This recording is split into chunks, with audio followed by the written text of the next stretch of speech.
So welcome to Jinn Mythology. This is class number 4? 5? What class are we on? Hold on. This is class number 5. Awesome. So, first of all, I would like to ask, who has been at a Jinn class specifically with this academy before? And feel free to answer in chat or out loud or however you would like to answer.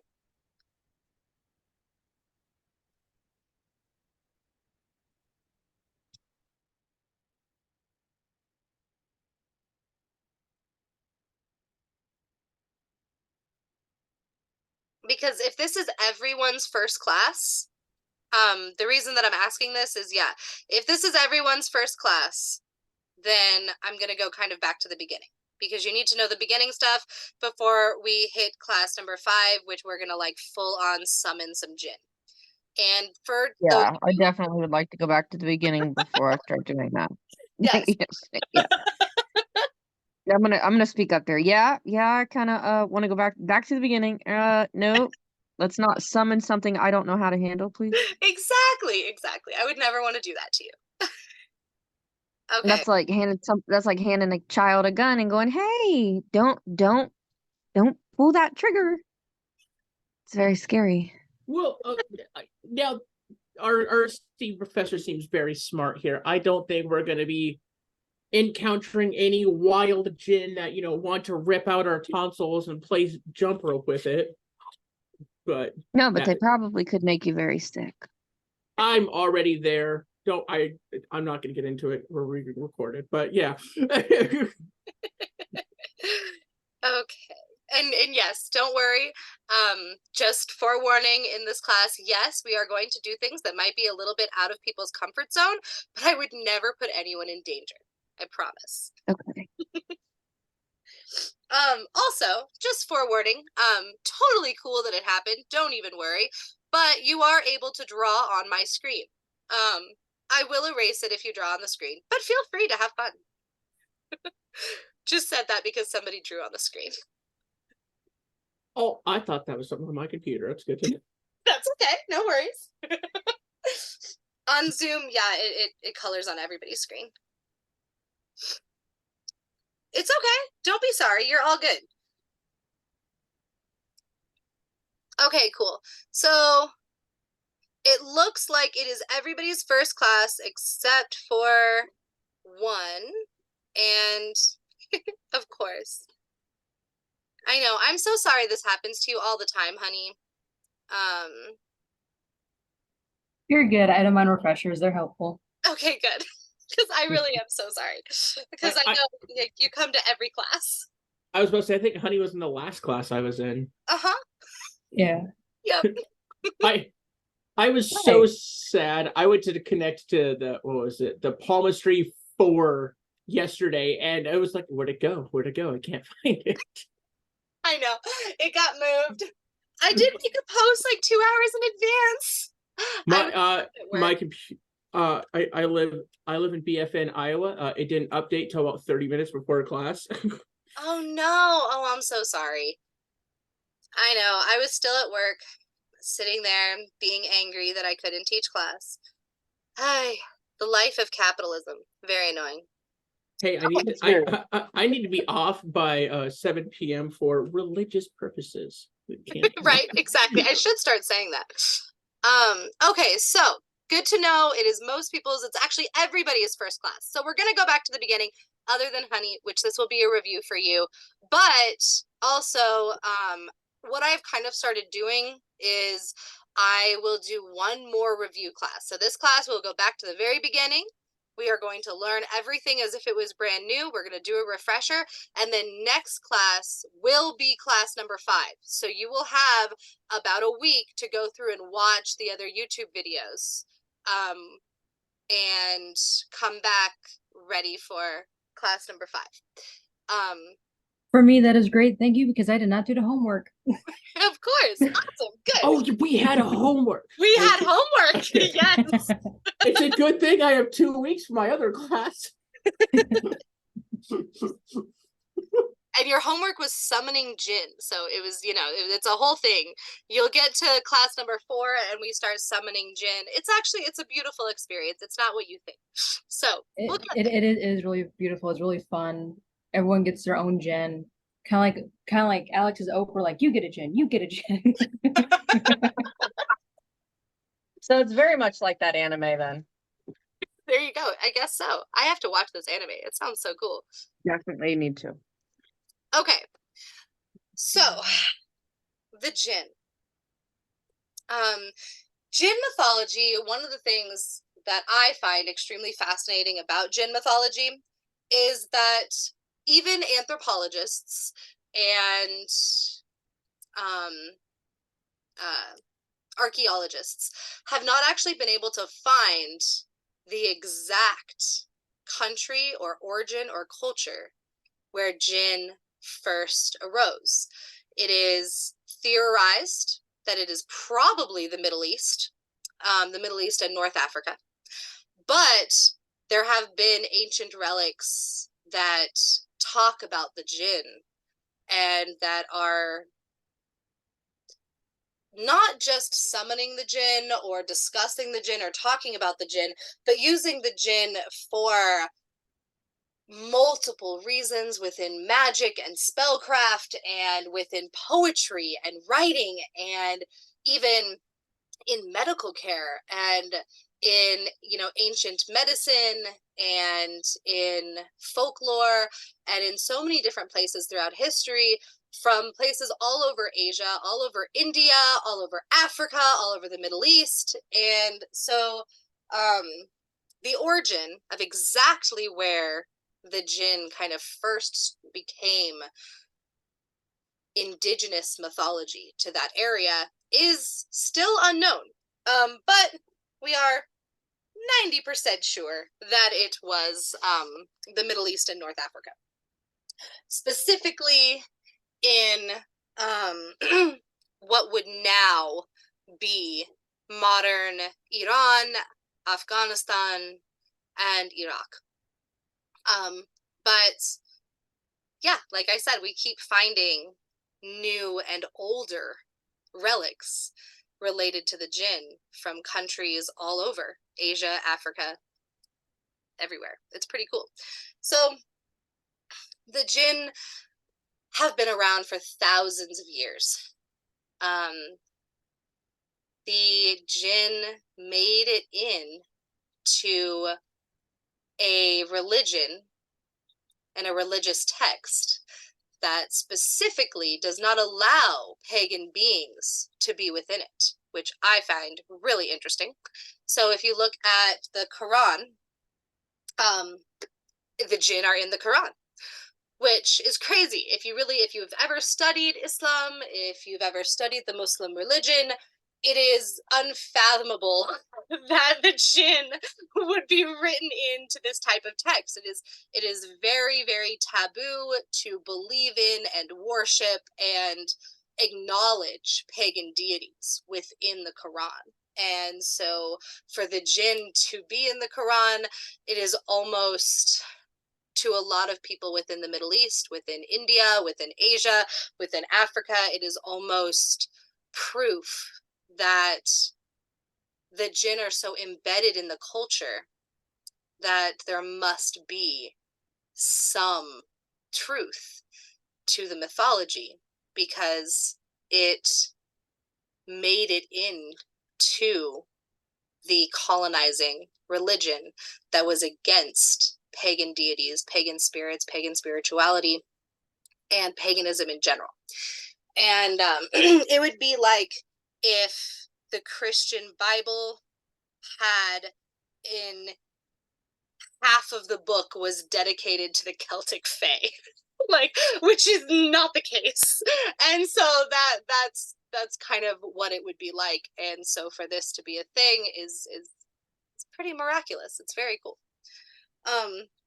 So Jinn are beings of flame or air who are capable of assuming human or animal form and are said to dwell in all conceivable inanimate objects, stones, trees, ruins, underneath the earth, in the air, and in fire.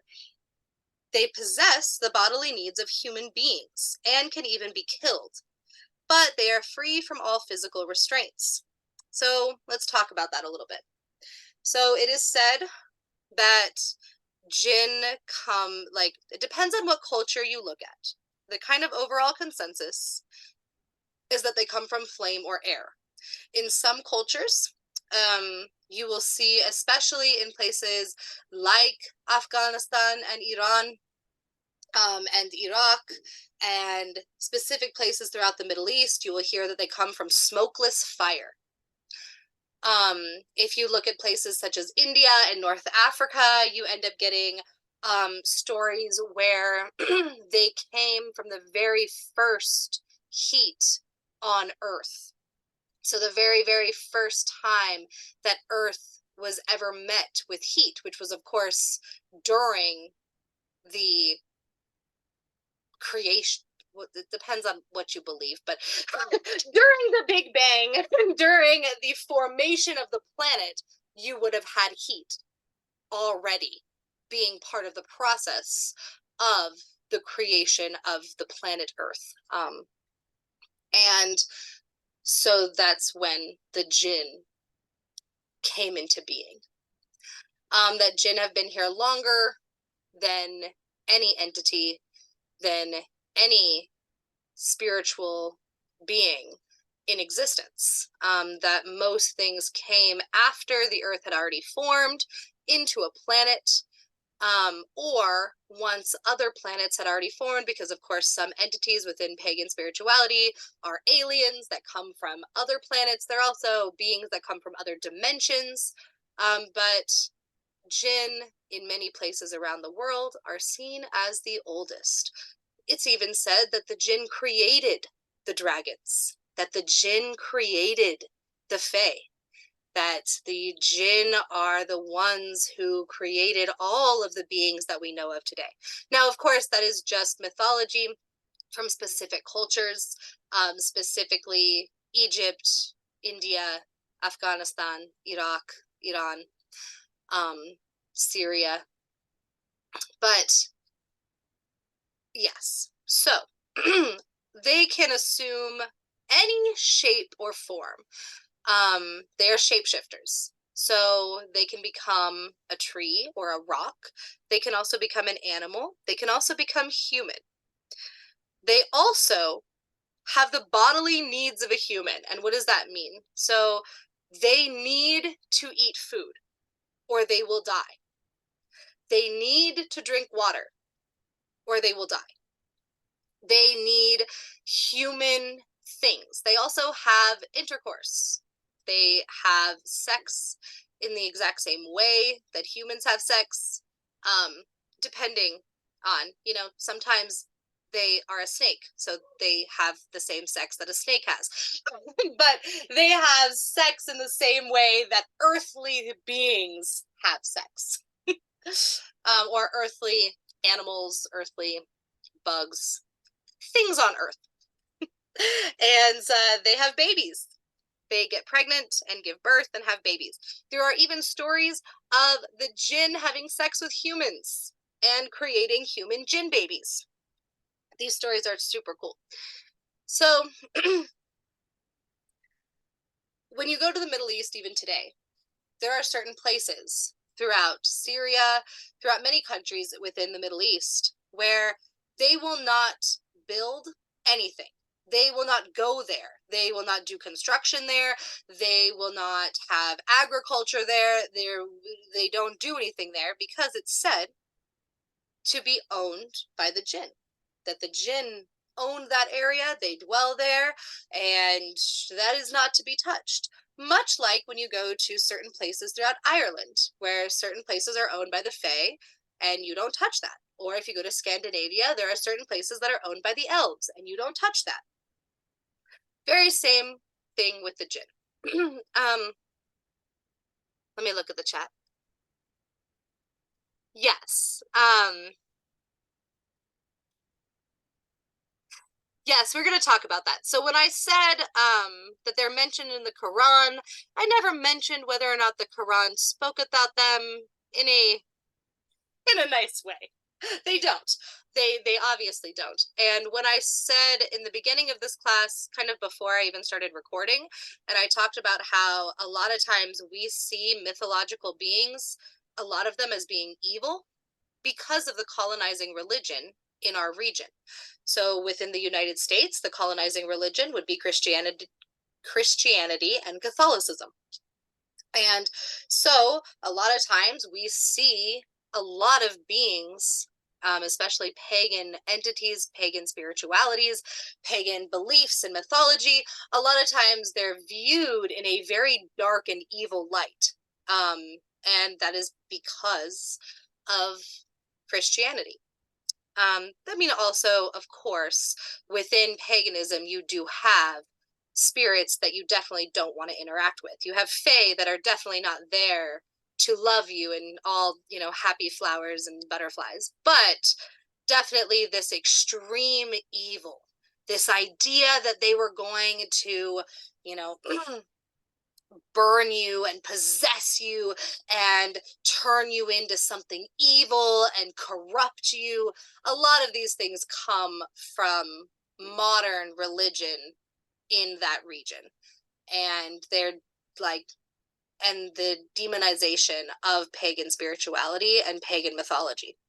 So same thing with the Middle East, with North Africa, with a lot of the places that the jinn originate, that the jinn are indigenous to. You would find Islam demonizing a lot of the jinn. And we're going to talk about the story of Aishaitan, which is the story of the jinn that would not bow down to Allah. And it's a really cool story, but we're going to get there. So, also, somebody asked in the chat, is it a genie? Yes.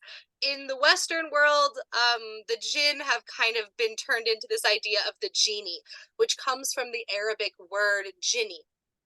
And yes, the jinn are genies, but the United States and Disney and Europe kind of ruined it a little bit. It is not the blue guy in Aladdin.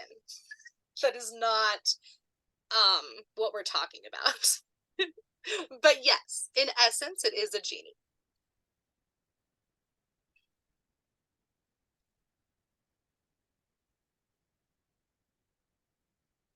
Okay, so I have some beautiful quotes that I really love about the jinn, and of course I source the quote.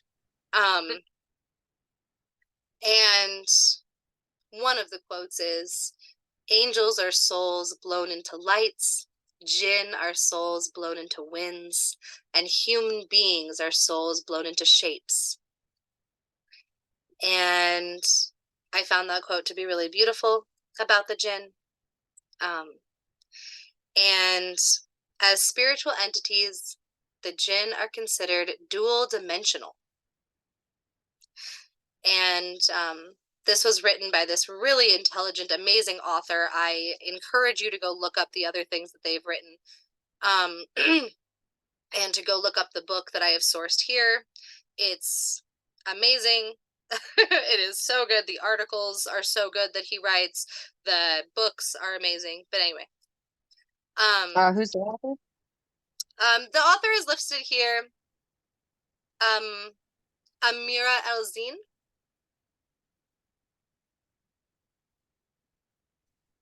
Okay. So, yes, as spiritual entities, the jinn are considered dual dimensional, with the ability to live and operate in both manifest and invisible domains. So, we use dual dimensional in many different ways within mythology, folklore, and spirituality. When you look at Europe,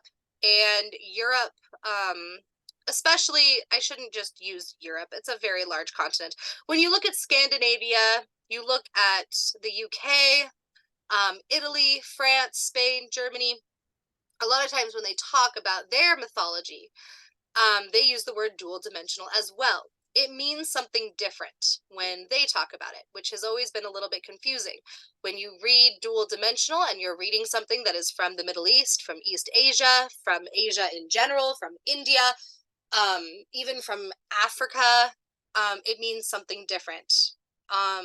It means that they have the power to exist as an invisible entity and as an entity that is not invisible. But also, when we talk about invisibility, they also have the ability to make themselves exist kind of on a separate plane of existence, to the point that you couldn't touch them if you tried. So you couldn't, your hand would just go through them if you touched them, much like a spirit or a ghost.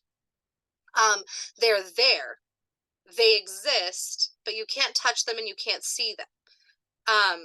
And the jinn have the power to become invisible so that you can't touch them and you can't see them, but they also have the power to be completely right there in front of your face as an animal, or as even a complete jinn that hasn't shapeshifted into something else. They, but when Europe, specifically the countries and regions that I mentioned, when they talk about dual dimensional, what they usually mean is a different realm. So when you have things like the Fae and the elves from certain parts of Europe, they'll talk about the realm of the Fae. So like the Fae exist in a completely different dimension. They exist in a different realm. They have their own place that they do all their things in, and it's a different realm within a different dimension that we cannot go to. The jinn do not have this. Like I said, they are much more like a ghost. They exist on Earth. They do not exist in their own realm of the jinn. They do not have a realm. They have Earth, and that is it. But they can become invisible and you can't touch them or feel them or see them or anything like that. But they still exist on this, in this realm.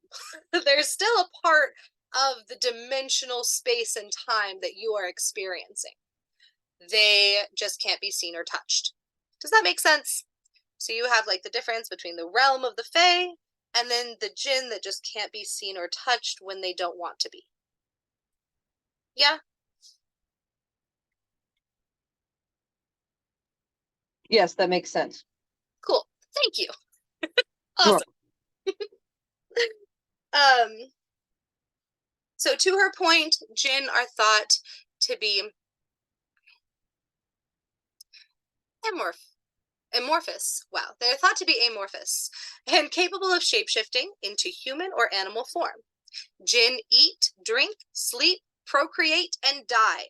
So that is another thing about the jinn that we really, really have to emphasize. It is what separates the jinn pretty much from almost every other mythical being that has ever been thought up or seen or discovered or talked about in any form of mythology or folklore or spirituality, is that most of the time, like when you're giving an offering to a dragon, the dragon doesn't need to eat your physical earth food to survive. The dragons exist on a different realm, in a different dimension, and they do not need to eat your muffins that you made in order to survive. The jinn do. The jinn need to exist on Earth, and they need to eat literal, actual food that exists on the planet Earth. They do not have a different jinn land where they can go to go eat food. They only have the Earth and the food that exists on the Earth to sustain them. And if that goes away, all the jinn die, just like human beings. Same thing with water. They need water. They need to procreate. If they stop procreating, then all the jinn are gone. And they can die. Now, they have an immortal sense to them because they live for thousands of years. So the jinn don't have lifespans that are like humans. As long as they keep eating and drinking and sleeping and doing all the things, and they're not stabbed or shot or hurt or murdered, they will live, you know,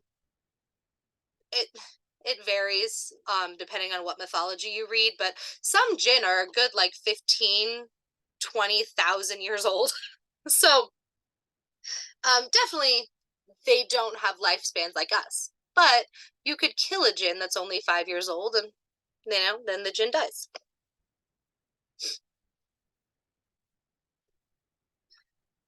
So the exact origins of belief in jinn are not entirely clear. Some scholars of the Middle East hold that they originated as malevolent spirits residing in deserts who often took the form of animals. Others hold that they were originally pagan nature deities. Still, jinn were worshipped by many Arabs during the pre-Islamic period. Though, unlike gods, jinn were not regarded as immortal. Like I said, the jinn can die. So does anybody have any questions so far? I know we've gone over a lot really quickly, so please feel free to slow me down and ask me some questions. So you're saying they could be like as real as like an animal, like a bird that you see in the tree or a stray cat eaten out of the dumpster, like they can be that real in essence, like you could go up and touch it, or like as in essence of you took a photo, they just exist in like different forms. Yep, exactly. Actually, in the And mythology, I would assume is it based off the like level of food that they're given, or the level of like attentiveness that like the people that are around the jinn care for the jinn? Is that how like that goes? Or like yes, if you take care of a spirit, the longer you take care of a spirit, the stronger it manifests. Is that be how you would take care of, like you would help the jinn in that manner so that they could manifest to that? well, so the jinn, it's kind of yes and no. Yes to most of your question, but the jinn already are going to, so okay, let me start from the beginning. So number one, yes. Not only is it like they are just a stray cat or a bird in front of your face, they are. And actually, most of the mythology says that if you see a bird or a cat eating out of the dumpster, or you see an animal that is kind of coming up to you and being really, really friendly, that it could be a jinn. That it probably, in a lot of mythology, it probably is a jinn. And that especially if you were to see something like a snake or a scorpion, obviously the reason that snakes and scorpions and a lot of desert animals are I going was to gonna have say, more, what's the affiliation with the snake then? yeah, That was my next question. yes. So it's actually a very, very simple answer. The reason that, desert animals such as snakes and scorpions and so on have such a relation and a correlation to the jinn is simply because the place of origin, the place that jinn mythology originated, that would have been the animals that they most regularly saw. And so that is why they have such a huge correlation with the jinn, is because this mythology started in the desert. This mythology started not necessarily in the desert, because the Middle East used to be the Fertile Crescent, so it was a very lush, gorgeous, beautiful green area, but the animals that originate there still existed. So it was a big, lush, beautiful, gorgeous area with tons of water and tons of greenery, but snakes and scorpions and stuff, the animals that are indigenous to the Middle East, still existed there. They just lived differently. So that's why. But it is said that the jinn can transform into any animal. So yes, they are literally right there. The jinn are not in a different dimension. It is the cat that came up to you and was super awkwardly, weirdly friendly, wanted to come into your house, wanted to be pet and loved by you. Don't tell me that, because I have one that when I moved in like 4 years ago, it just came up like it lived in my house already, Yep. and You it's get never left. And we make jokes. I'm like, did you let her in? What? No. Well, she's in the house because I left her out 2 days ago. Oh, trust me, yeah, Hey, you might have a jinn living in your house. I just might. But you can take care of a jinn and feed a jinn and all of that to help keep it alive, but it's not like a lot of the mythology surrounding like spirits and entities, where you can help them grow stronger and gain more power and more you can help to manifest them more into this dimension by taking care of them in that way. The Jinn are so human-like. They are so earthly-like that it is literally the same thing as kind of taking care of a cat. They just will still be a cat. They can shapeshift, so one day your cat might disappear for a while because it decided to be a rock, and then it'll come back because it's done being a rock. Okay. That answers my question. Awesome. Perfect. Okay, let me look at the chat really quick. So, can they die as easily as humans? That's a great question. So in essence, kind of. They cannot get disease. They are, the reason they can't is because since they are considered to be billions of years old, they're the same age as the planet itself. It is said that they've kind of figured out how to just not only heal all disease and all illness, but also kind of evolve past that. So they cannot get diseases, they don't get viruses, they don't die in that way. So they can't die necessarily as easy as humans, but yes, they can starve to death almost as quickly as a human. A human can live, I think it's like 3 weeks without food, and I'm pretty sure that they mark on record that, well, on record in folklore, but that the Jinn can live, I think it's like a month and a half without food. So it's like a little bit longer than a human, but very, very similar to a human. Same thing with water. I think humans can live about 3 days without water. And without water, I think a Jinn can live a couple weeks.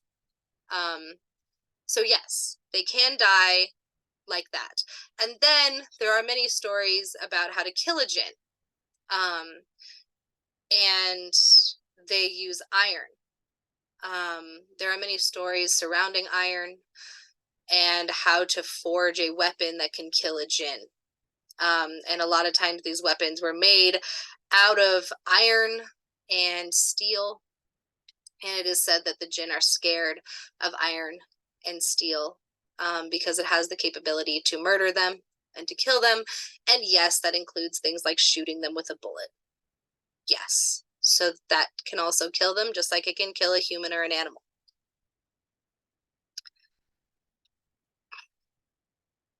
Let me see. No, so that's a great question. Do they only procreate with other Jinn or cross species? The Jinn procreate with everyone, all of the things, with everything. So because the Jinn can shapeshift into literally anything it wants, it can create babies with a pine tree. It would just be little pine tree babies. It can create babies with a human. It can create babies with a cat. It just turns into a tree and pollinates as a tree would to create little tree babies, or turns into a human and falls in love with a human and has sex with a human, and so on. And so they can make babies with anybody. If we're going on the cat joke, I'm telling you, I took it to the vet and the vet could not tell me how old the cat was. So I'm just saying. Oh, wow. I think Just you saying. really might have a Jinn. That is so cool. Like it just literally would come meowing and I'm like, I don't know you. And then I opened the door and it just started bossing me around. I'm like, okay. Now I have like 4.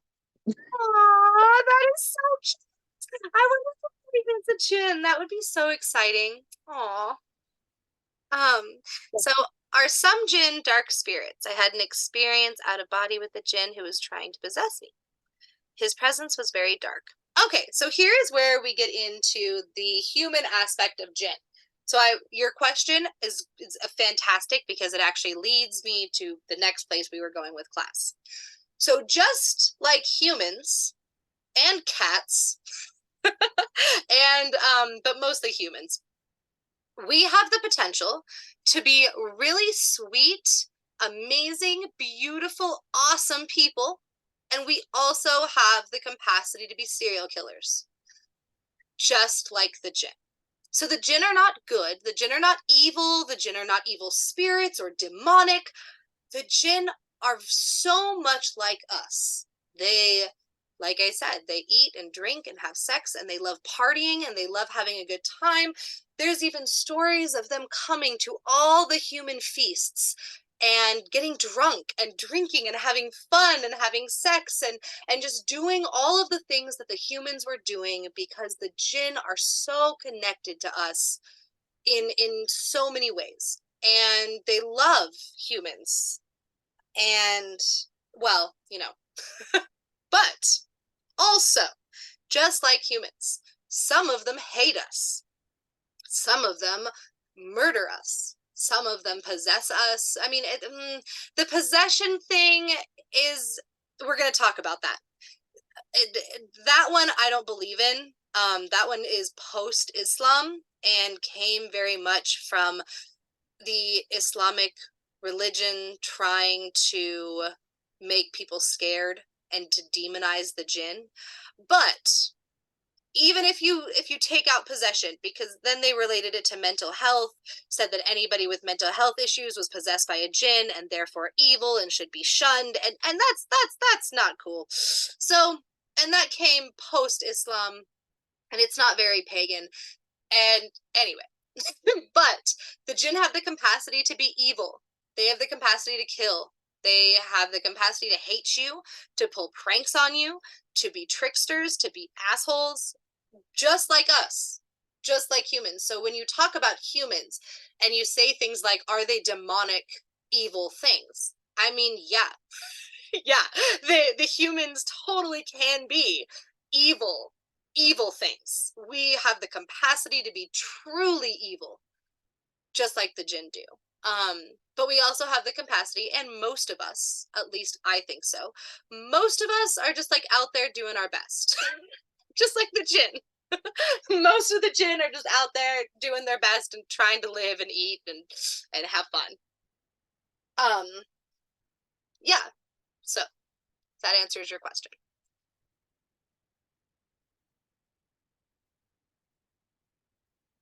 Oh, and don't worry. You don't have to you don't have to say sorry for your ignorance. This is an introduction class.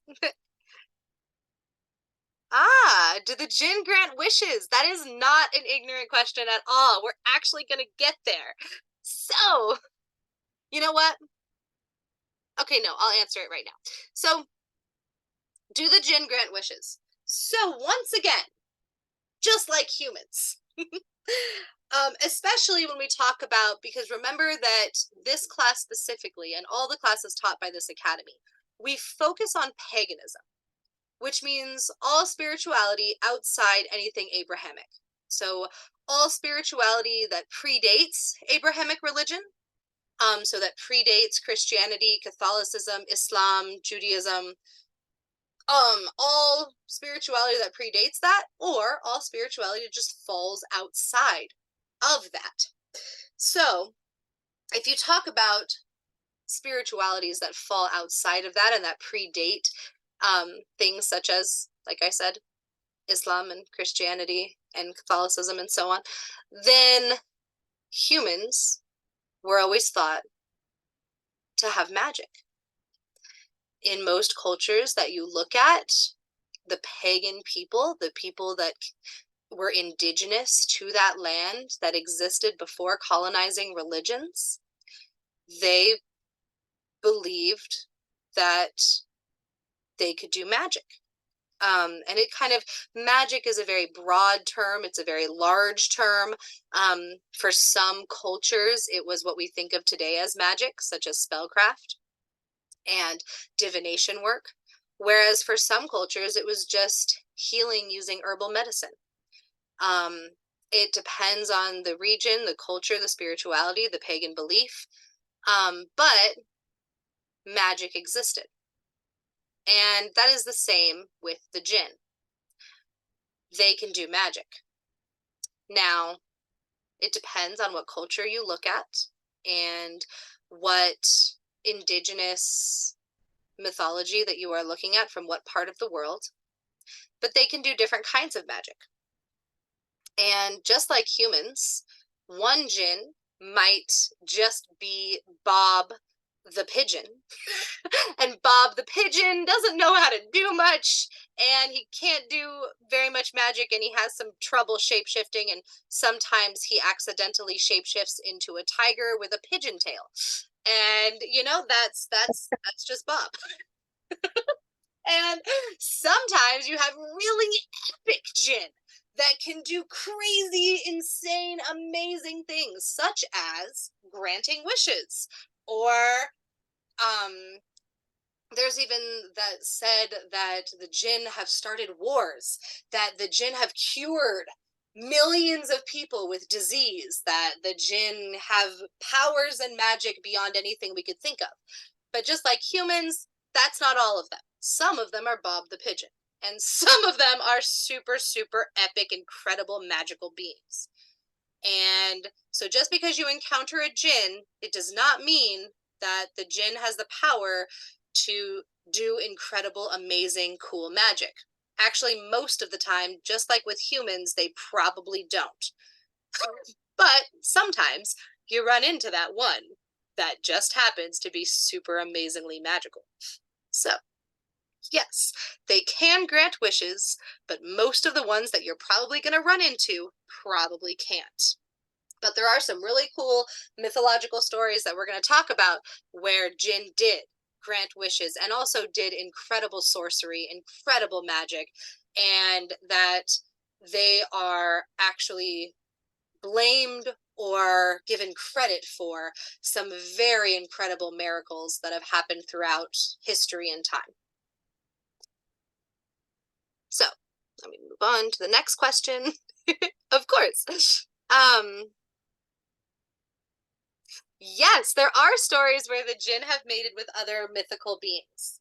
But because the Jinn are so bound to Earth, a lot of times, like when we talk about the Fae or the dragons, it's very, very rare that you will see one on Earth. Some people have, and but they also have their own realm that they can go hang out in. So the Jinn can't do that, and the Jinn can't follow them there, so that makes sex tricky. But there definitely are stories, especially of dragons, where the Jinn have had sex with dragons, and they had like these cool Jinn dragon babies, and it's awesome. And they can do dragon Jinn stuff. The stories are very, very cool, and it's part of a lot of, like I said, the Jinn, the folklore and the mythology surrounding the Jinn has spread throughout all of Asia. So of course, if you mix this idea of the Jinn with a lot of East Asian mythology surrounding dragons, and you know that the Jinn love having sex with everybody, of course there's going to be dragon Jinn. And so yes, there's actually many stories about the Jinn having sex with dragons and creating dragon Jinn. So Now, mixing up mythology a bit, and I might be using the wrong word, but even though they take on full bodily forms, can they also like encounter I forgot, my brain just shut off, but like, you know, your wind spirits, your fire spirits and whatnot? yes, definitely. So the Jinn can shapeshift into absolutely anything they want. Anything, which includes things such as fire spirits, earth spirits, and the exact same fae that we were talking about in the last class. Yes. So they can shapeshift into anything, which is one of the reasons kind of also why people have said that the Jinn are older than them, that are older than the nature spirits, that they're older than the water spirits and the fire spirits, because not only are they able to transform into them flawlessly, but that also they existed before the planet. So they existed before water. They existed before fire. They existed before earth and before air.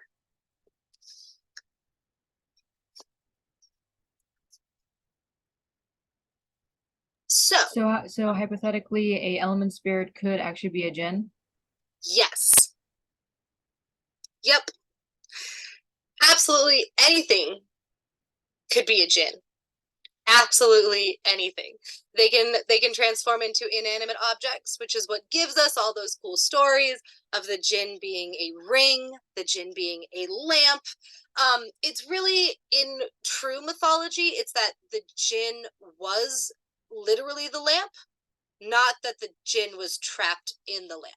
The jinn would be the lamp.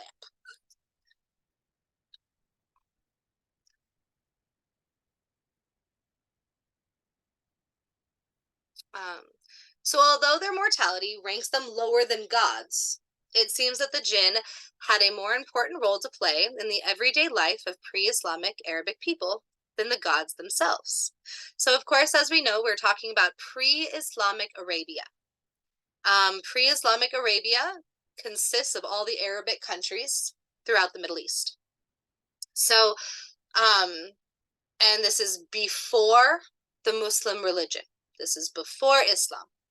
And when every person was either pagan or some form of polytheistic or even some monotheistic religions were thrown in there, but they were not anything that we would know of in modern culture today. And anyway, so they had gods.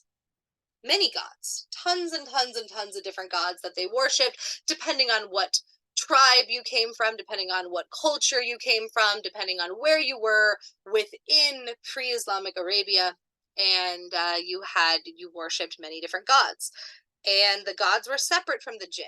The jinn are not gods because you can kill them, and they can die, and they need to eat food, and so on.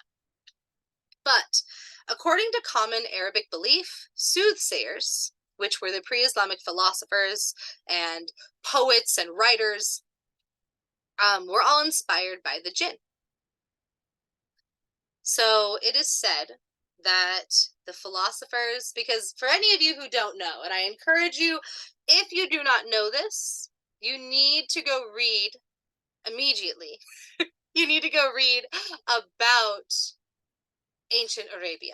You need to go read about the ancient Middle East and their contribution to the world, because they were some of the very first philosophers on the planet Earth.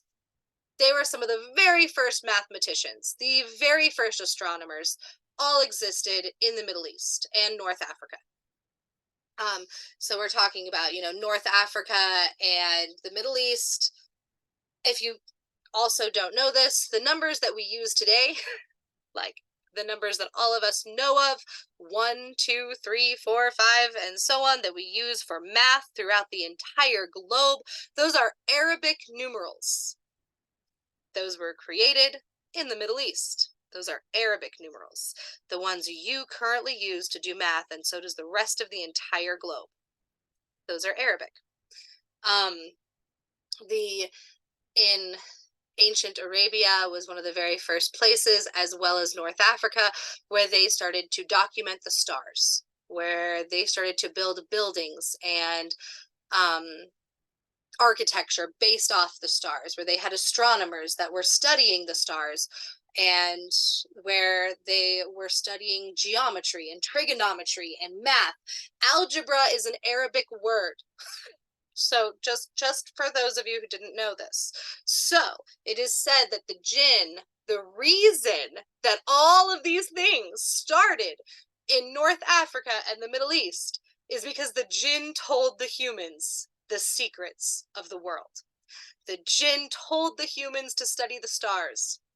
The jinn told the humans how to write, because if you don't know, Arabic is one of the very first written languages on Earth. One of.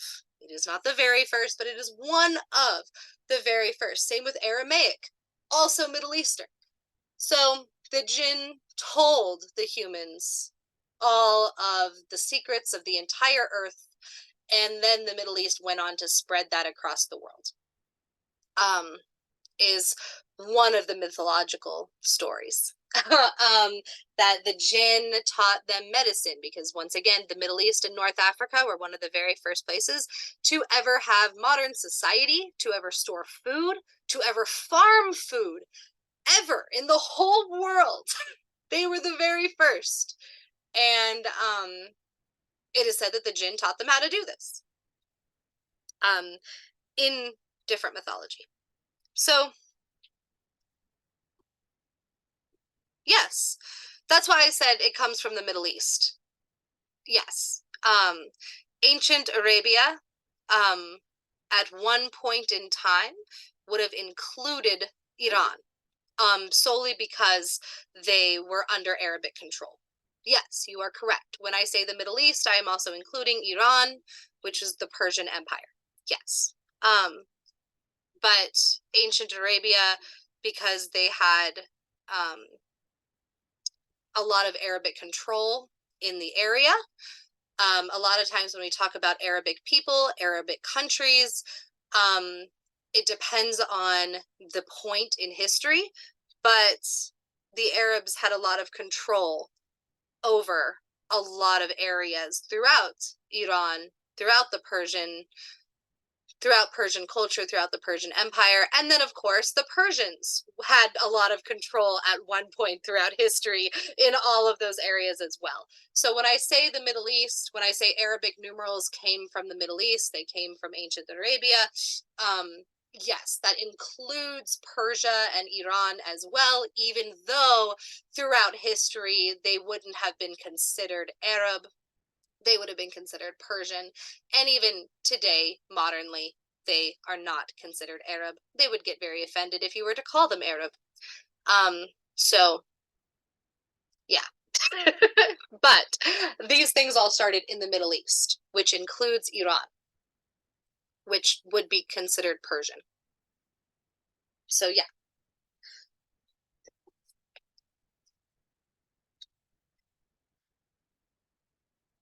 And when I say, which I said in the beginning of this class, a lot of these things originate in Iran, which would be considered Persian. But a lot of times, because of the control that certain countries had during specific times in history, it is referenced as ancient Arabia during certain points because of Arabic control, and then referenced as the Persian Empire in different points of history because of Persian control. But it's all the Middle East and North Africa. North Africa being mostly Egypt, but definitely other countries bordering Egypt as well.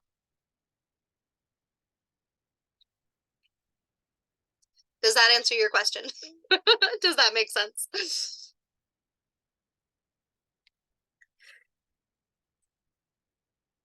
It would be much like me saying the British Empire. When you talk about the British Empire, you could be talking about England. You could also be talking about half the planet. And it's because Britain went on a thing where they decided to colonize most of the world. I don't call it colonization with what happened with the Arabs and the Persians in the Middle East, because it wasn't quite colonization in the same way that it was with Great Britain.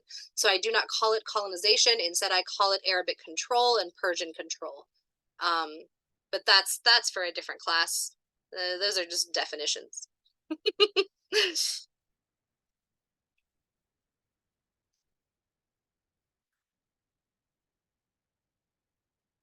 Yes, you are.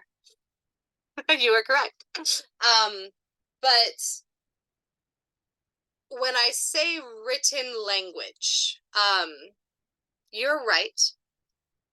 Hieroglyphs and hieroglyphics would have been a more ancient form than Aramaic and Arabic of written language, for sure.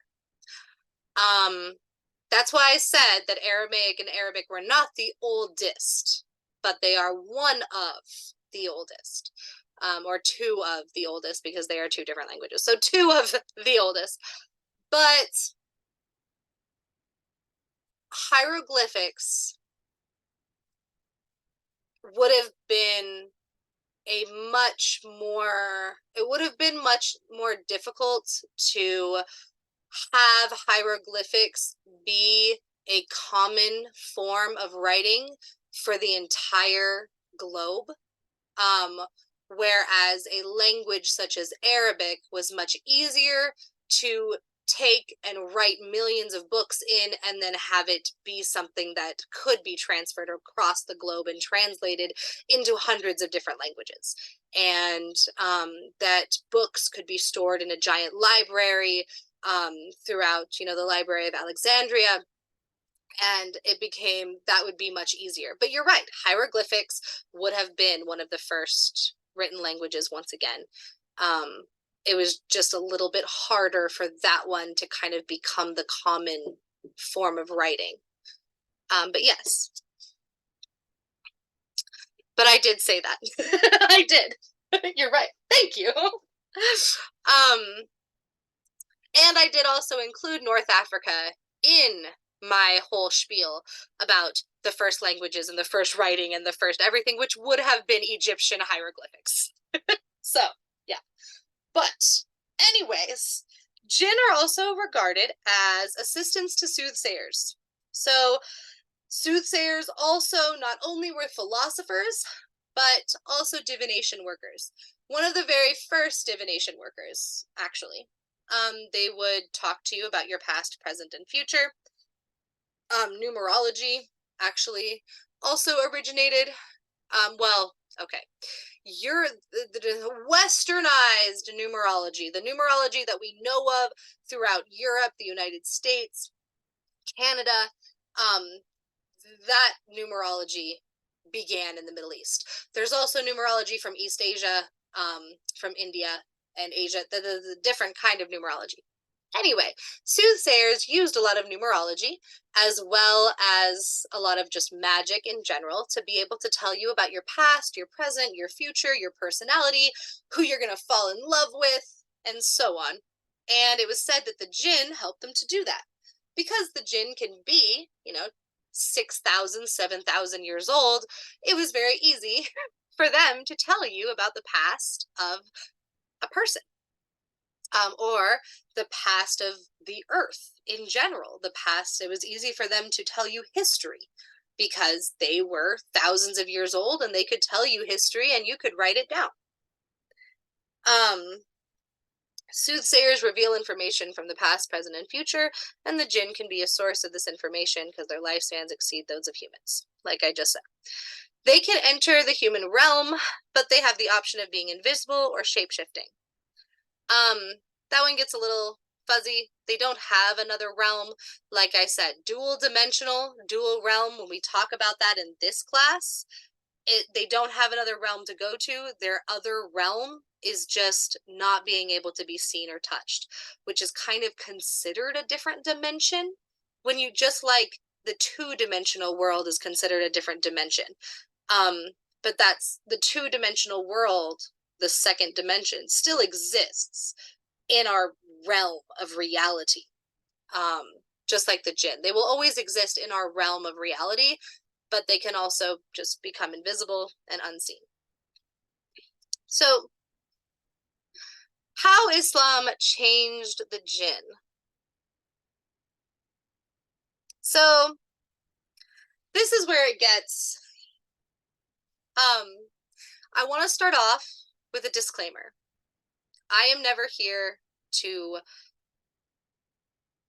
say harmful things about another religion. That is not what I am here to do. But we are here to factually discuss and talk about the harm that colonizing religions have caused to pagans, because this is a pagan academy where we talk about pagan spirituality, and in many ways Christianity, Catholicism, Islam, and so on have harmed and hurt pagan spiritualities and pagan people. And we are here to critique that and to discuss that and talk about it.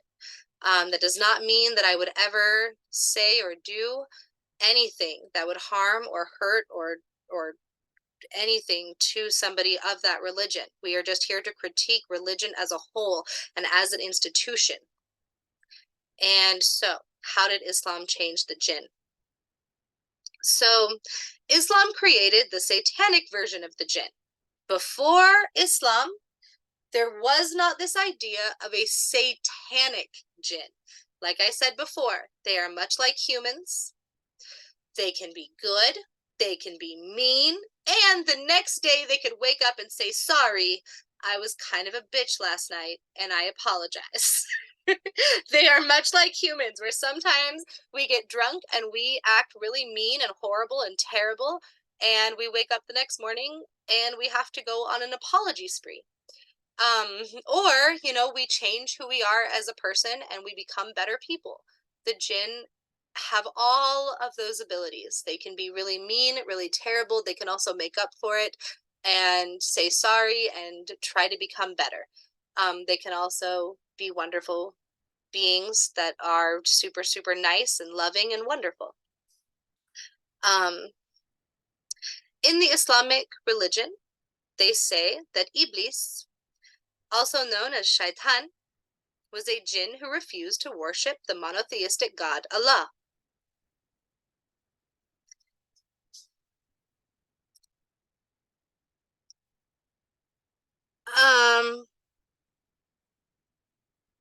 Wow. There's a lot in that statement. Yes. Pagans, if you want to talk about the yes, pagans have been horribly and terribly oppressed for their religion, for their spirituality. They have been murdered by the hundreds of thousands by many different religions.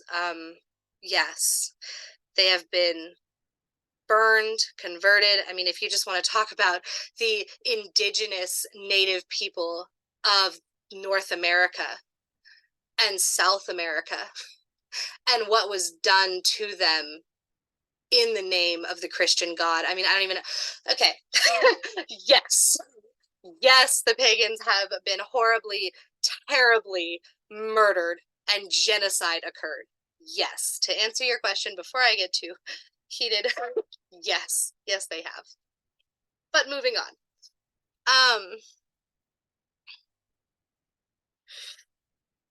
So, yes, it is also said too that Shaitan was a servant of God. It depends on what you read. And it depends on what you study and the spiritual leaders that you discuss this with and talk to. But you are right.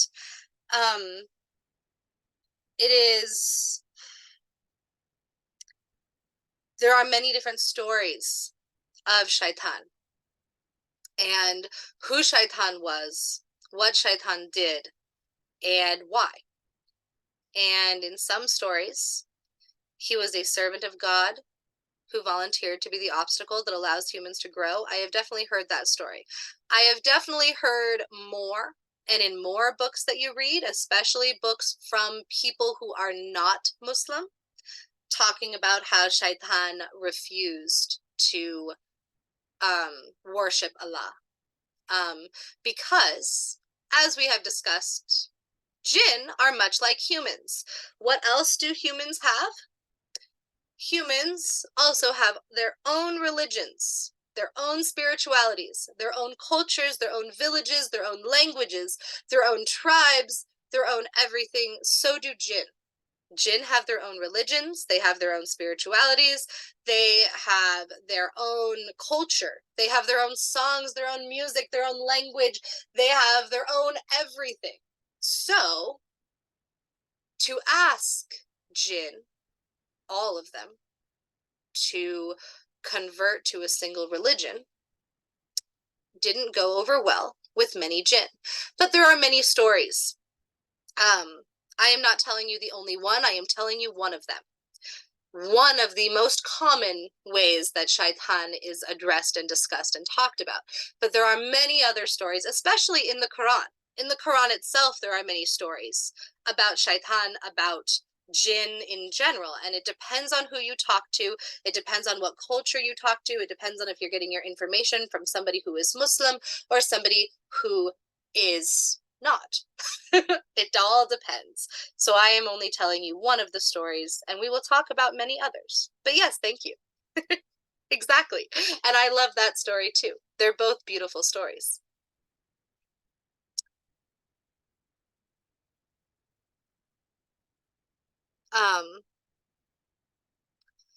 Okay. Anyway, so jinn want to mislead you. Now, as we talked about, jinn can be good or bad, or everything that humans can be. Anything. Also, they can be things that humans aren't too. They're not human. So, they have the capacity for good and bad and everything in between, even on levels that we don't have the capacity for, because we cannot shapeshift into a snake and we cannot shapeshift into a building. So they have more of a spectrum of morality and a spectrum of value systems than we do, because we cannot shapeshift, nor can we do a lot of the incredible things that jinn can do. So our spectrum of morality is going to be smaller than theirs. But this idea that all jinn want to mislead you. People started to relate them to demons or the evil followers of shaitan, breaking jinn up into categories and creating the idea that there were good jinn and bad jinn. And that was it, that there was either the bad evil jinn that followed shaitan and that did not worship Allah, and then there were the good jinn, the jinn that decided to convert and to worship Allah. Now remember, I am only telling you right now one side of the mythology. There are also many other stories, many more myths, lots more folklore that will tell you a different story. Right now, I am telling you one. Because if we're going to have a mythology class, I cannot tell you all 50,000 right now. So right now we are focusing on one side of the mythology. So one side of the mythology is that Islam broke them up into categories, and one category was the followers of shaitan, the ones that did not worship Allah and therefore were evil, and the ones who did and therefore were good. And this is a really sad dichotomy that was created by the Islamic religion. And yes. So then, of course, demonizing women. Now, demonizing women happened all over the world for many different reasons and in many different ways. But specifically, post-Islam, the jinn were said to shapeshift into beautiful women and lure men to their death using temptation. So, of course, like I said, jinn can shapeshift into absolutely anything that they want. So a lot of stories and mythology ended up coming up post-Islam, where jinn would lure you to your death by pretending to be a beautiful woman. And that kind of helped with making sure that you are not tempted by beautiful women. And also created this idea that beautiful women who were showing parts of their body or acting sexy or even acting extremely intelligent or acting tempting in any way were therefore evil and also jinn trying to kill you. Yes, and it definitely sounds like mermaids or sirens, for sure. We have had a lot of fun demonizing women in many different ways across the globe. And we used mythical creatures as well to aid in our demonization of women.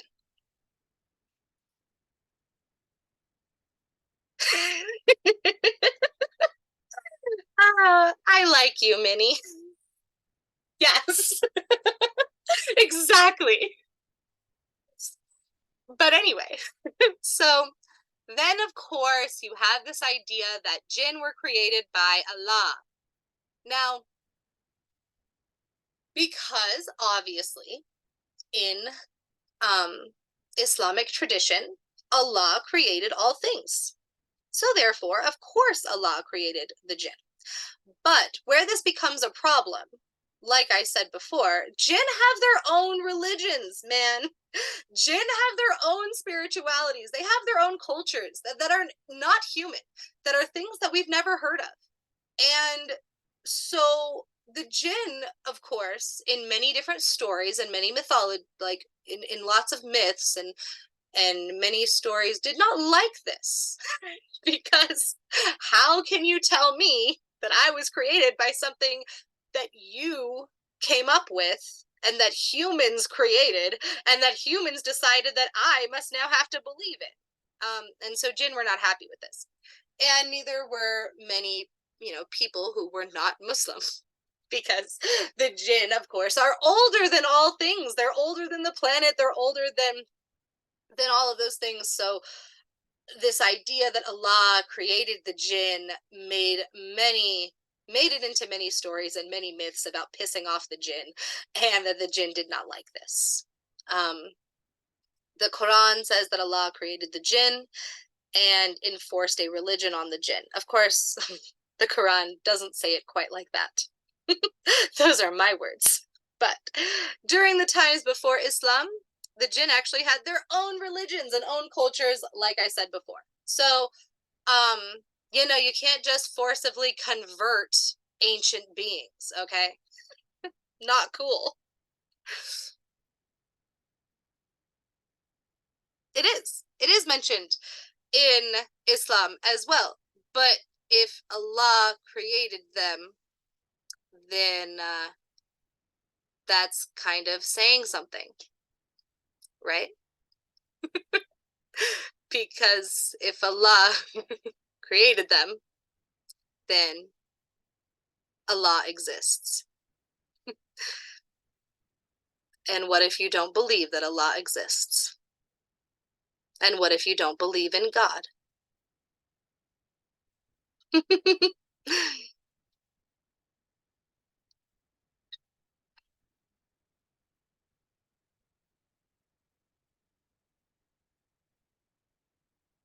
Anyway, so I guess once again I must make a disclaimer in these classes that I'm the professor. So of course a lot of these things are going to be biased with my own opinions, of course. We are talking about mythology.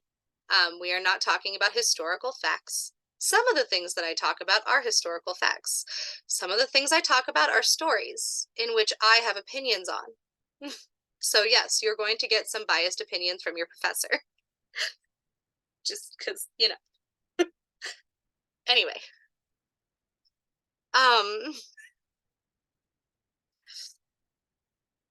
So yes, in my opinion, this is how Islam changed the jinn, as somebody who has studied Islam for a very long time, and somebody who has studied the jinn for a very long time and grew up with the jinn. These are things that I have noticed, and also things that I got from journals from universities, from anthropologists who have been studying the Quran and studying the jinn for a very long time as well. Once again, you can go to the website and look at all of my sources. They're all listed there for you. I cite every single source of mine. Anyway. So, oh, thank you. Good night. Sweet dreams. Okay, so next we have the different types of jinn after Islam. Now, this list is not set in stone. I have seen many, many other lists. So this is one of the lists that is most common, at least from what I have found in my research. The Arabic language is very old, and mythology is many stories from many countries. And like I said, the jinn have been found in cultures around all of Asia, all of, Africa. And so you cannot just come up with 5 words that mean the same. Like, there are many, many, many words that mean the same thing. So this is not a list that's set in stone. This is just the most common one that I have found. And in some of the other people that I love watching and listening to, who are also scholars in this field, have also talked about different lists of different names as well as this one. So anyway,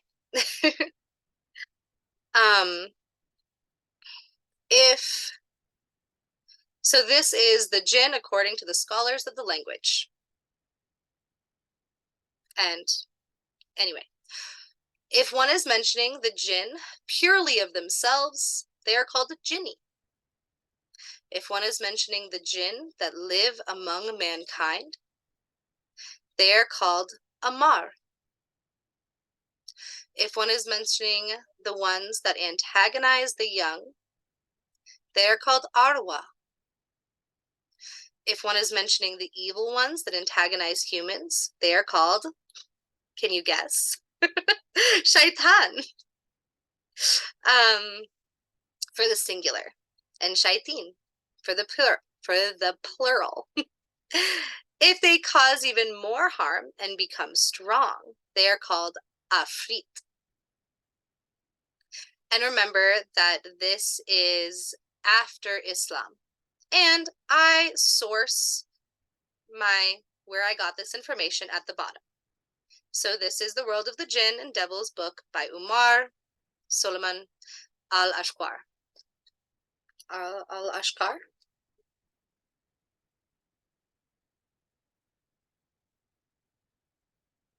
Afrit. Yes. So some of the other religions that jinn practice, that is a great question. And it is really hard to answer because they are not human. So we don't exactly know. There are some theories out there. We are going to talk about some of those theories in some of these classes because we're trying to get more familiarized with the jinn. But in essence, we don't know. All we know is that they have their own cultures and their own religions. But religion wasn't really a huge thing that the jinn shared with humans. And so we have theories, and we're going to talk about some of those religions that the jinn had, but most of them we don't know the name of, and we don't really know exactly how they work. They are so very, very, very not human. And they don't make a lot of sense to humans. But that's because jinn are not humans. But we will go over that. But that's kind of, yeah, it's a whole different subject, but I promise we will go over it.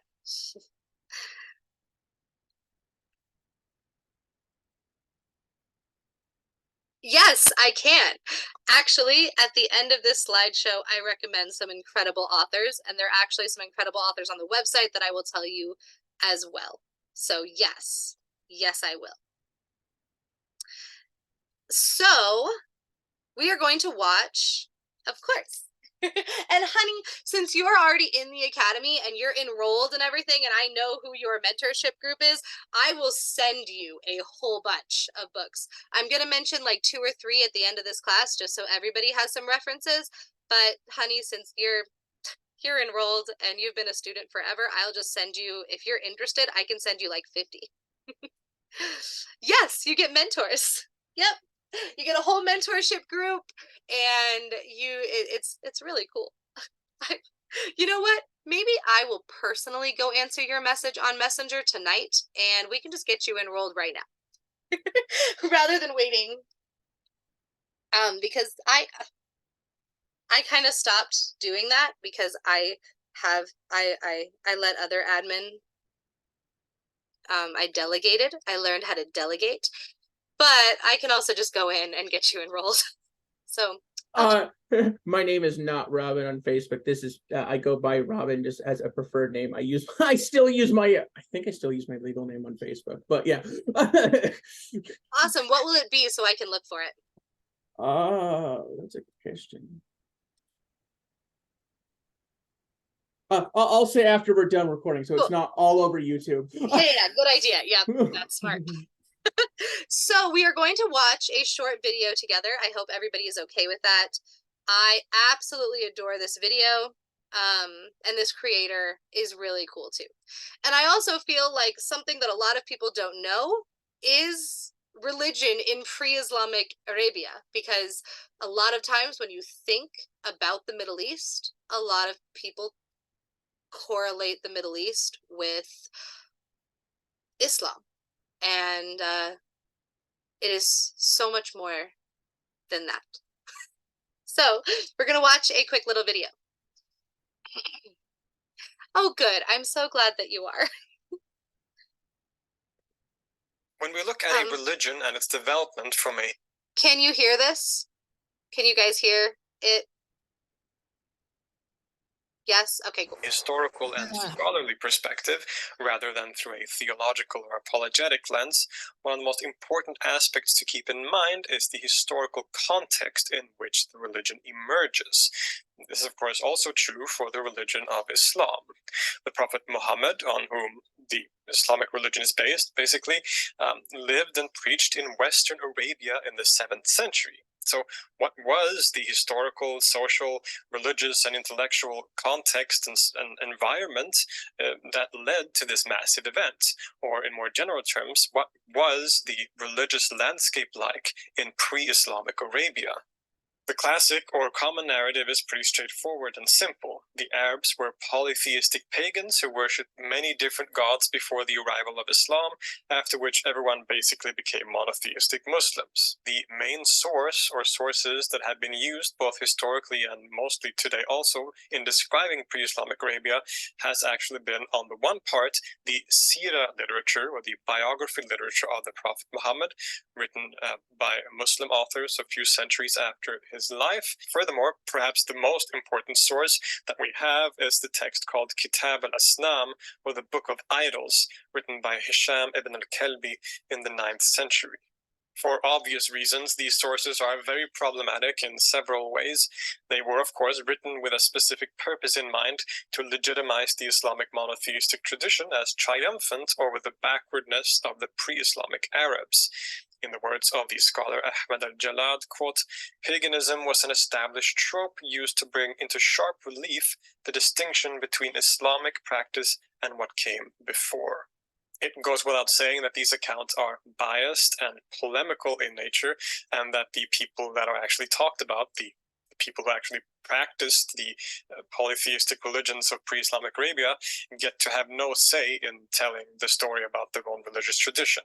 That isn't to say that everything that Ibn al-Kalbi or the Sira biographers write is inaccurate. Far from it, actually.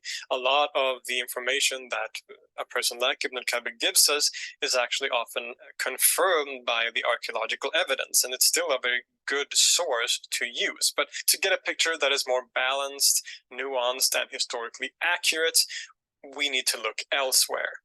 Luckily for us, the last few years has seen an absolute explosion of activity when it comes to scholarship on ancient Arabia. Archaeological excavations and expeditions are continuously conducted in northern Arabia and other places, as well as by amateur archaeologists across the Arabian Peninsula that are turning up some absolutely revolutionary findings. For example, many rock inscriptions from the ancient Arabs give us first-hand accounts of the culture and tradition and religion of this sort of lost culture. And once we start to look at the new scholarly and archaeological findings, a picture emerges that is a lot more complicated than the simple classical narrative that I presented at the beginning. So with the latest scholarly research in mind, let's take a look at the fascinating world of religion in pre-Islamic Arabia.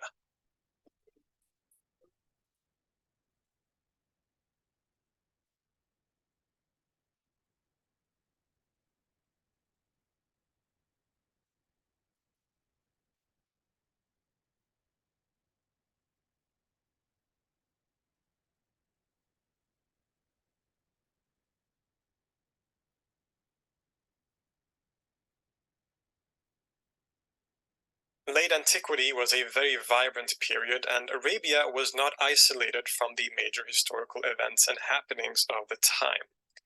Indeed, scholars realize more and more just how much Arabia and the Arabs participated in the wider culture of the Middle East, being a major part of trade routes and often being vassals to great empires.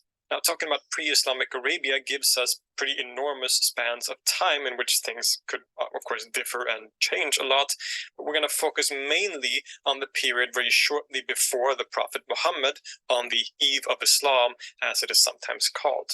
The Middle East at this time was dominated by two major empires, the Byzantine or Eastern Roman Empire and the Sasanian Persian Empire, Arabia being basically sandwiched in between the two.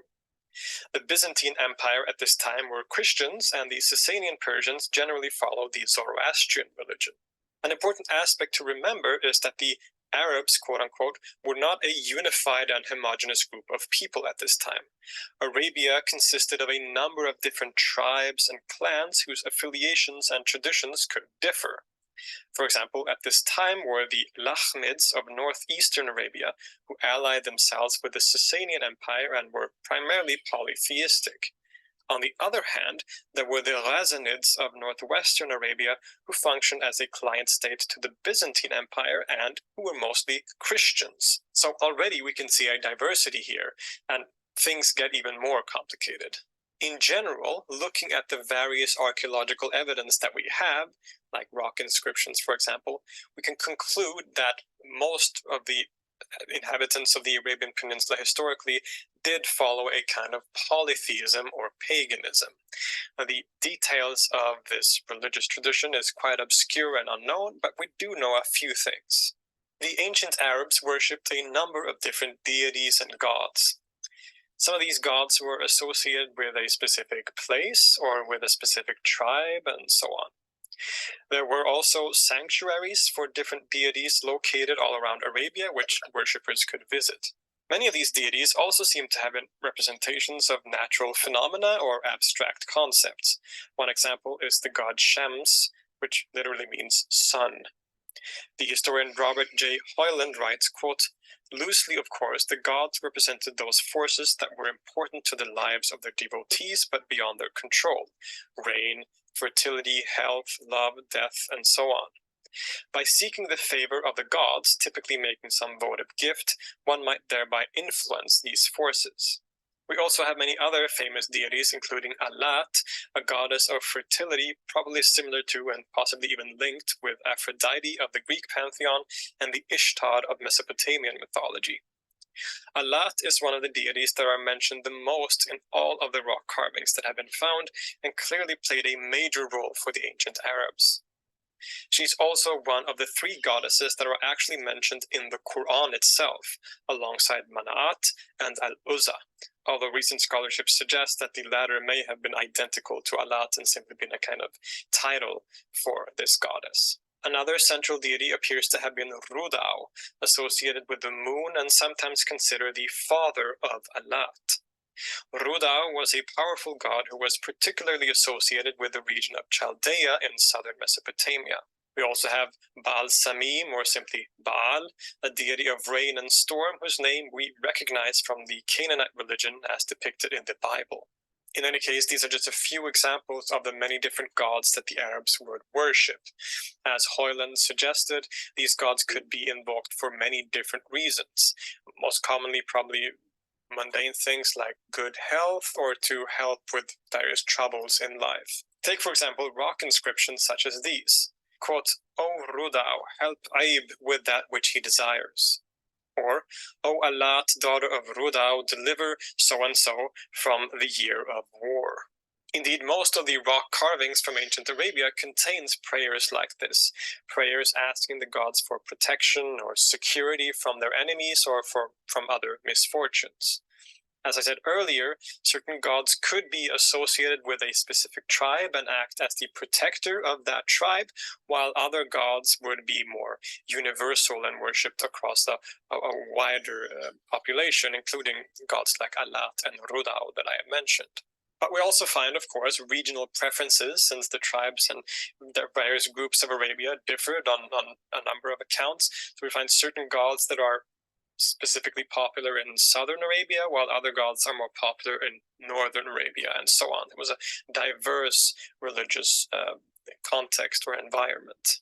We should also keep in mind not only that Arabia is a large place that contains many different groups that differed on a number of accounts, but also that the population of Arabia could live different lives. So some people, some Arabs were nomads who moved around, lived in desert environments and so on, while others lived in developed city environments. And these different circumstances also, of course, affected the religious traditions and religious practices that the Arabs would partake in. Now, aside from these prayers, the deities were worshipped through various different rites. The worshippers or servants, called abd in Arabic, could make offerings to the gods, probably things such as food and so on, like in many other polytheistic traditions. Like in so many other cultures of antiquity, animal sacrifice appears to have played a major role in their religious rites. Animals, often camels, would be sacrificed before major events or to aid in the effectiveness of certain prayers, for example. As we saw earlier, there were also shrines dedicated to specific deities located in locations all around Arabia, and this is connected to another one of the most central and important rituals or rites or practices of the pre-Islamic Arabs, which was the pilgrimage. Pilgrimages, referred to as Hajj, just like in the Islamic equivalent, would be undertaken to a shrine at a specific time during the yearly calendar, like an annual festival or celebration. These shrines or special places were referred to as haram, or sanctuaries, where all forms of violence were forbidden. Presumably, one of these common shrines that were visited by pilgrims was the Kaaba in Mecca, something that the Islamic tradition itself affirms. The classic narrative is that the Kaaba in Mecca, thought by Muslims to have been built by Abraham himself, served as an important site of pilgrimage for people across Arabia, and that it housed the images of many different gods in the broader pantheon, before, of course, being liberated and once again dedicated to the one monotheistic God by Muhammad and the arrival of Islam. And our information about the general practices of pilgrimage in pre-Islamic times seems to corroborate this story. Other connections or similarities to the later Islamic tradition can be found in the rules relating to ritual purity. So before going on a pilgrimage or praying to a god, or really before any kind of religious rite, the worshipper was expected to make ablutions and to purify himself and wash himself to enter a state of ritual purity. In general, we find that the religion of ancient Arabia is one that is in some ways familiar to an antique Middle Eastern context. There are other beliefs and practices that we don't have too much information about.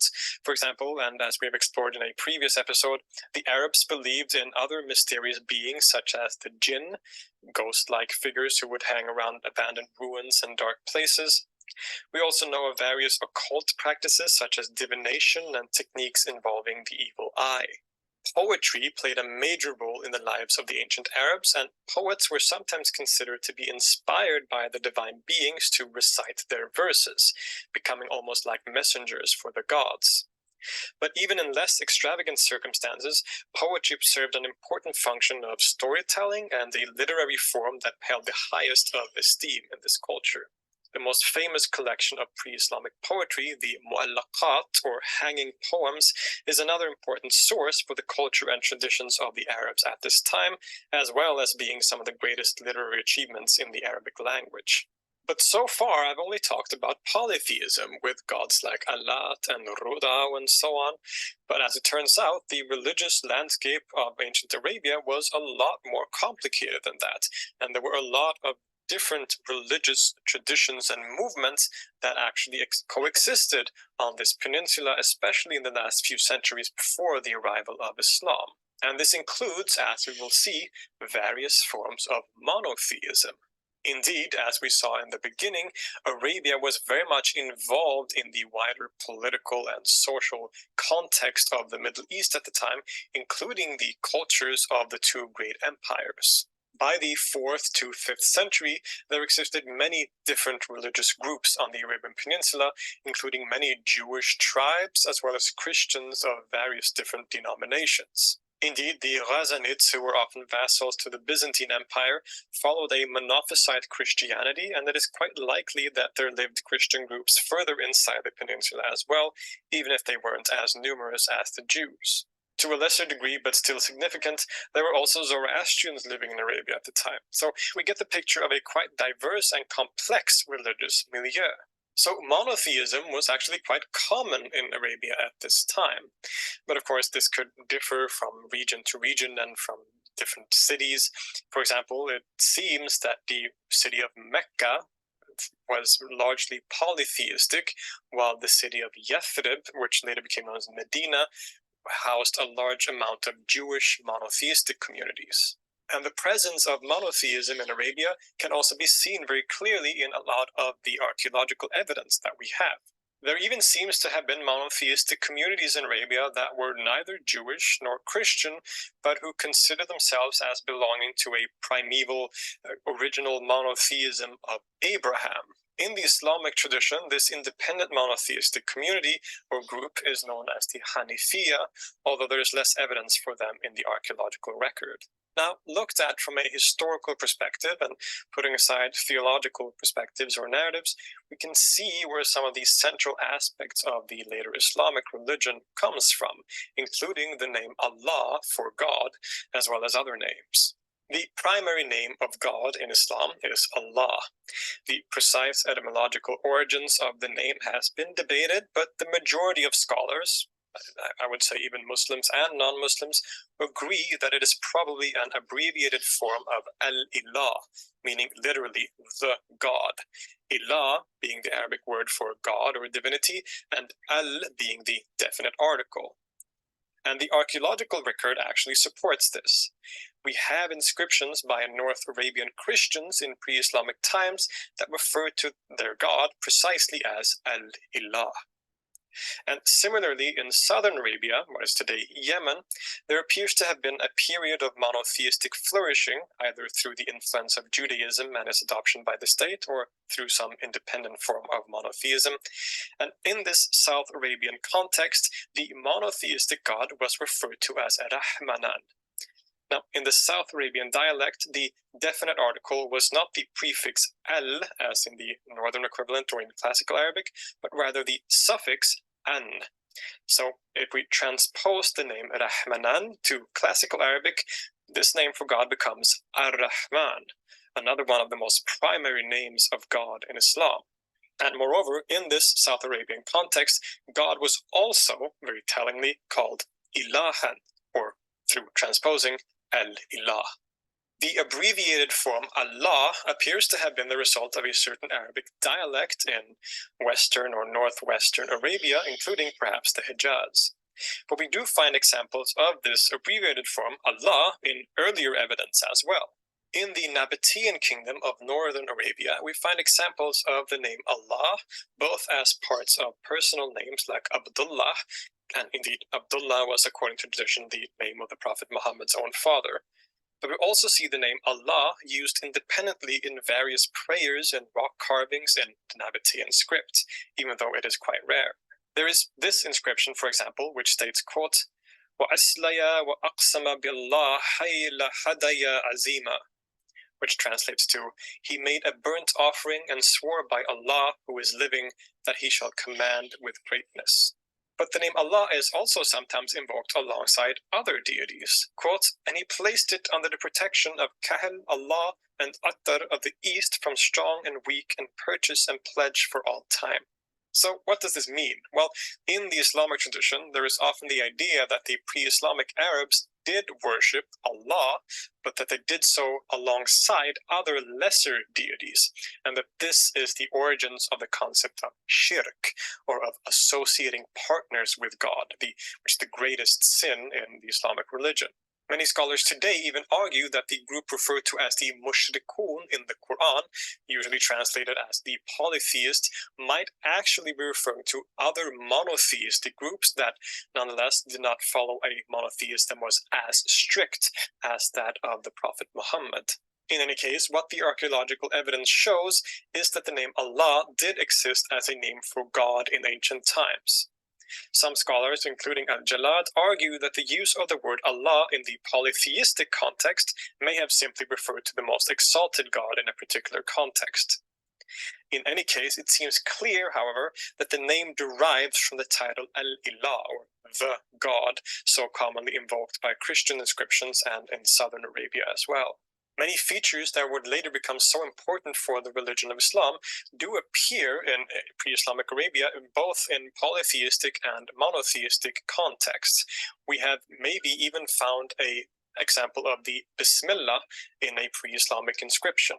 In 2018, an inscription was found in the Adali region of Yemen, which seems to either say, taking transposing from South Arabian dialect into account, quote, Bismillahirrahmanirrahim Rabb as-Samwat, which would translate as, in the name of God, the merciful and compassionate Lord of the heavens.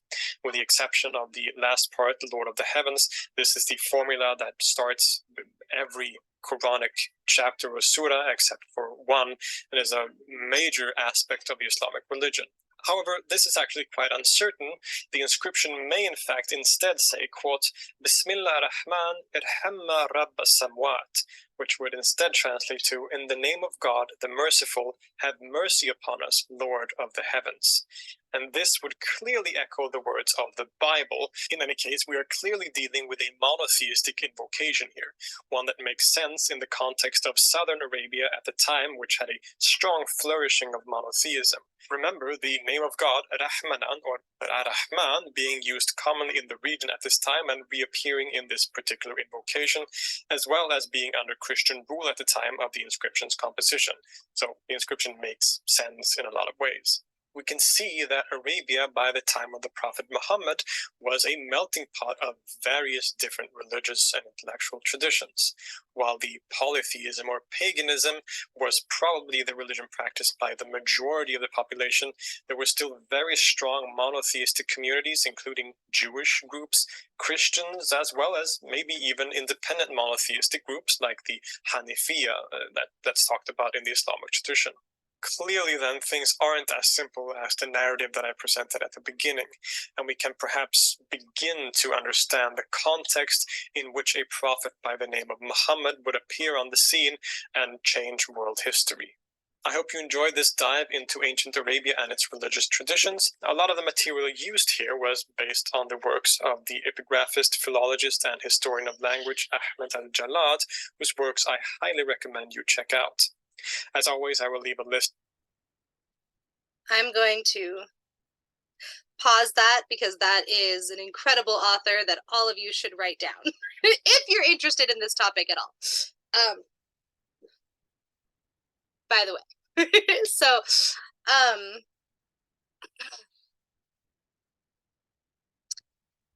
yay! Oh, I'm so glad that you found that. So I also find it to be so interesting. So I'm so glad that you do too. Hold on. Okay, how do I? Haha. Okay, cool. So a lot of people don't know about not only pre-Islamic Arabia, but just in general about the Middle East and the history of the Middle East and how much more complex and how much more history there is than a lot of the things that we're taught in Western culture, especially in the United States.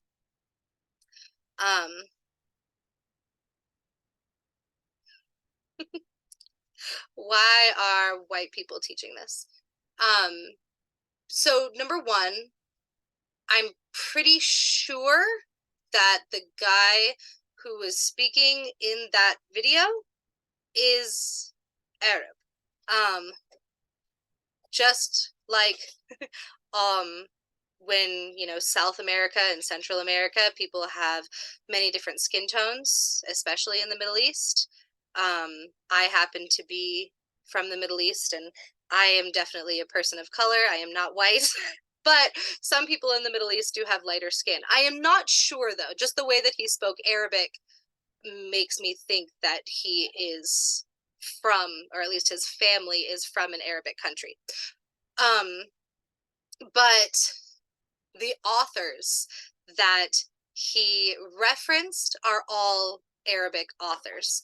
I would never reference a European author when talking about these subjects, nor would I ever reference an author that was not from the region of the Middle East or North Africa when talking about these things, nor would any of my slideshows or anything ever reference somebody who is not Arabic or Persian or Egyptian or somebody who is from the regions that we are discussing and talking about. But I really enjoy the guy who created that video, and he speaks Arabic very well, and I think that he might be Arabic. Anyway, good question though. I also hold that very close and would not reference any authors or people who were not Middle Eastern or North African talking about these subjects. That's why I'm the one teaching this class. And my family is from the Middle East.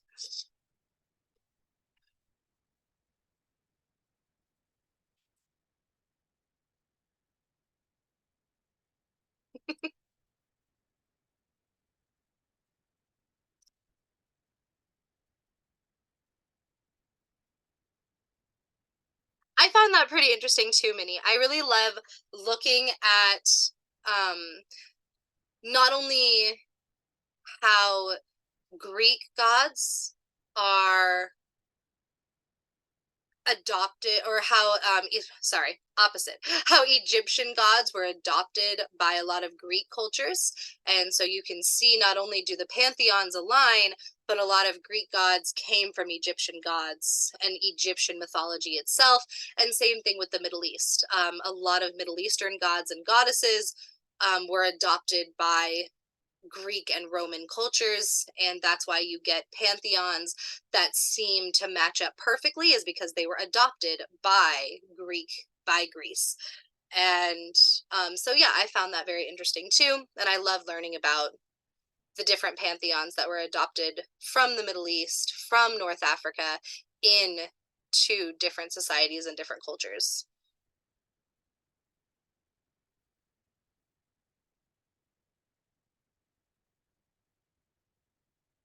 Yes, definitely.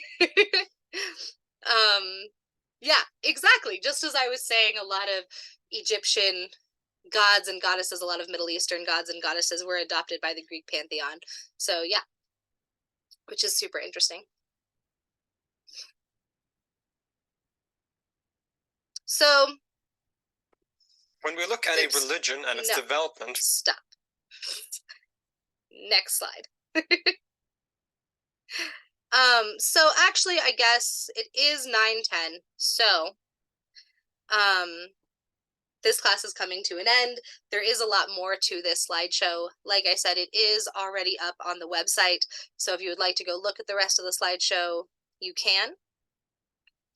There is a video from the same dude that I do suggest that you watch that is in this slideshow, and I do really appreciate his videos, and he does reference all of the things that he is talking about are specifically from texts that were written by people who live in the Middle East and North Africa, and he references some amazing authors, some amazing books.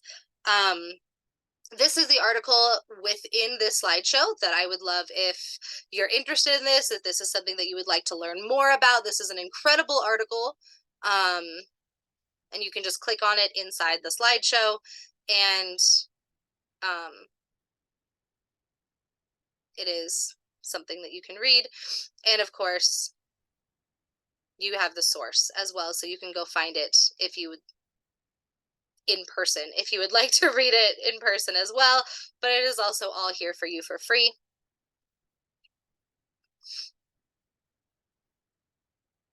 So if you would like to read that article, it is an amazing article.